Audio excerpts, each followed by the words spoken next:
សត្វពួកខ្លះស្លាប់ទៅក៏បានតែកើតជាទេវតា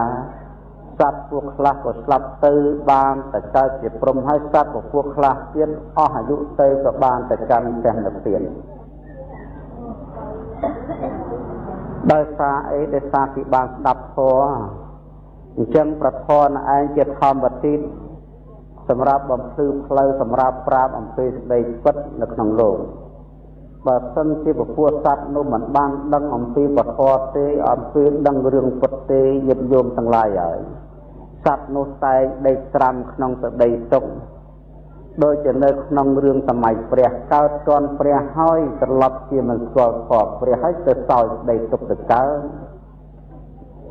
នៅក្នុងសម័យពុទ្ធកស្សបៈកាលនោះប្រាស់ដ៏មានវិភាអង្គនោះទ្រង់មានបជន 20000 ឆ្នាំបានអស់អាយុហើយមនុស្សម្នានៅក្នុងលោកនៅក្នុងសម័យនោះក៏មានអាយុ 20000 ឆ្នាំដែរទើបបានចាស់ឈឺស្លាប់លោកក៏ធ្វើដំណើរទៅកាន់ស្រុកមួយហៅពរិណសីជាមួយនឹងក្រុមសង្ឃទាំងឡាយអ្នកស្រុកផងទាំងឡាយក៏ធ្វើបុណ្យស្ដាប់ធម៌លាន់ដោយឡែកតែសក្តិបុត្រ4រូបនាំគ្នាចិញ្ចឹមថាមនាអ្នកទាំងឡាយទាំងអស់គ្នាយើងជាកូនលោកសទ្ធិយើងមានទ្រព្យសម្បត្តិច្រើនយើងទៅខ្វល់ខ្វាយអីក្នុងចិត្តយើងបានកើតជាមនុស្សអ្វីដែលមនុស្សគេរៀនจึងត្រូវតែបរិភោគឲ្យឆ្ងាញ់ឲ្យគ្រប់ឲ្យក្រន់ប្រយោជន៍អីនឹងទៅស្ដាប់ធម៌ប្រយោជន៍អីនឹងជឿសាសនាប្រយោជន៍អីនឹងយកទ្រព្យសម្បត្តិយើងទៅឲ្យលោកសង្ឃខណ្ឌមានន័យអីម្ល៉េះហើយជនទាំង4រូបក៏នាំគ្នាចំណាយប្រាក់ចាក់ទៅទិញស្រីយកមកធ្វើបរិកម្មទារូបមានវ័យមិនចាក់ហ្នឹងទៅយ៉ាងណាដែលចូលចិត្តអញ្ចឹងក៏យកលើទៅទិញអញ្ចឹងទៅហើយមានតែខ្លែងស្រាហើយនឹងលបែងសទ្ធិបុត្រ4នាក់វិពួកនឹងអបាយមុខលេងលបងគេហៅតែលបែងស្រីលបែងស្រាលបែងស្នត់ទាំងឡាយអស់មួយជាតិអត់ដែលស្គាល់វត្តស្គាល់វាអត់ដែលស្គាល់ទានស្គាល់សិលអីទាំងអស់នឹងមកពីអីថាមកពីអត់បានខ្សែគប់នឹងសពបរោះអត់បានទៅស្ដាប់ធម៌ពុទ្ធដល់អញ្ចឹងវាមិនដឹងខុសវាមិនដឹងត្រូវវាទៅជាមិច្ឆាទិដ្ឋិកើតទាន់ព្រះហើយវាទៅជាមិនបានជួបព្រះលោកប្រុសមិនបានកើតជួបព្រះហើយមិនស្គាល់ខព្រះម្ល៉េះហើយគឺគិតតំណងគ្នាហូបចុកអ្វីដែលហើយឆ្ងាញ់ក្នុងជាតិនេះ20000 ឆ្នាំគត់មួយជីវិតគាត់សទ្ធិបុត្រទាំង4នាក់ធ្វើសុទ្ធបាបកម្មដល់ស្លាប់អំពីនេះទៅយិត្តយោមពុទ្ធបរិស័ទទាំងឡាយហើយតែកើតនៅក្នុងលោហៈចាំភេនរੂនរੂនោះគឺមានខ្ទះមួយធំណាស់ហើយមានទឹកក្នុងនឹងពុះជាប់ចំណិចដូចជាទឹកទង់ដែងអញ្ចឹងពុះក្រិចឲ្យសត្វនរੂធ្លាក់ភ្លុងទៅក្នុងនោះមិនចេះស្លាប់មិនចេះរលួយតទៅសោះសុខចិត្តទៅកាច់ក្តៅទៅហើយមិនដឹងជាប្រមាណ10000 អង្សាទេក្នុងនោះដល់ណាស់គិតទៅចម្ងាយជំរឿខ្ទះសទ្ធិបុត្រ4នាក់បានលិចចុះ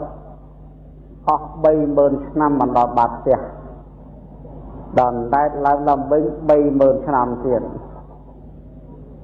ហើយដល់សម័យនោះឯងដល់ពេលសម័យពុទ្ធយើងប្រសំណាក់គោដំបានត្រាស់មនុស្សខែចុះនៅត្រឹម100និងជាង100ឬជិត100មានស្ដេចអង្គមួយឈ្មោះស្ដេចកសេនទីសោយរាជនៅក្នុងនគរដែនកោសលក្រុងសាវត្ថី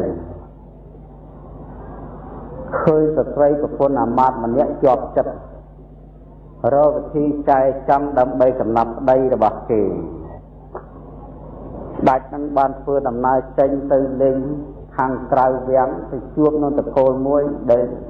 ស្ត្រីម្នាក់មានរូបស្អាតគាត់ក៏លេចឃើញកើតចិត្តបរិពត់ស្នេហាចង់បានប្រពន្ធគេយកមកបរិភោគកាមអញ្ចឹងឲ្យវិធីឥឡូវទៅចាប់គេត្រង់ឯងវាស្ដាច់ឥឡូវទៅនិយាយប្រាប់គេត្រង់វាខ្មាស់គេអញ្ចឹងរកវិធីឲ្យគេទៅអញ្ជើញ ប្តីនាងនឹងមកធ្វើជាអាមាត្យបំរើខ្លួនហើយខ្លួនស្វែងរកកំហុសដើម្បីសម្លាប់តែប៉ុណ្ណឹងសម្លាប់អាមាត្យដើម្បីបានប្រពន្ធអាមាត្យឯងប៉ុន្តែអាមាត្យនោះ